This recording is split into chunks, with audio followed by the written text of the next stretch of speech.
SAVF is die ontwikkelaar van 380 nuwe wooneenhede en 'n gesondheidssentrum by die Oogaftree landgoed in Mokgopong, Limpopo. Hier word 'n Bosveld aftree leefstyl geskep waar natuur die mens en gesondheidsorg integreer.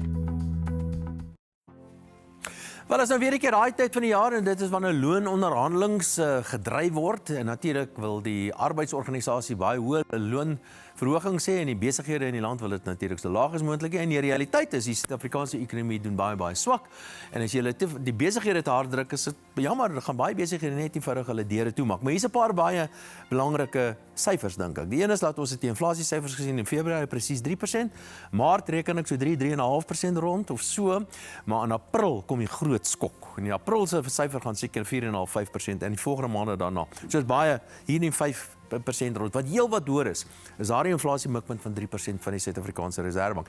Intussen het die minister van Finansies in die begroting het hy voorsiening gemaak vir 'n 4,4% verhoging vir die staatsamptenare.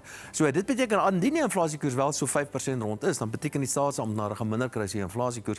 Maar een voordeel van 'n inflasiekoers wat aan die hoë kant is dat jy kan mense wat oorbetaal is op hierdie manier kan jy hulle reële salarisse 'n bietjie verminder en die realiteit is nie almal nie, maar die realiteit is staatsamptenare in Suid-Afrika is grootliks oorbetaal in Suid-Afrika. Maar hier's 'n belangrike punt wat ek dink gemaak moet word. Natuurlik wil die arbeid hê dat die salarisse meer styg en soos ek genoem het, die inflasiekoers is aan die hoë kant.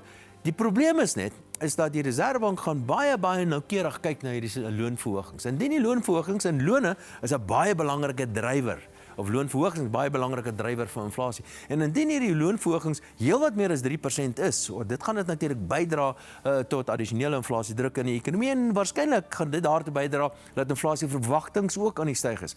So hierdie volgende 2-3 maande gaan baie belangrik wees, nie net wat inflasie aanbetref nie, maar wat die loonooreenkomste ook aanbetref.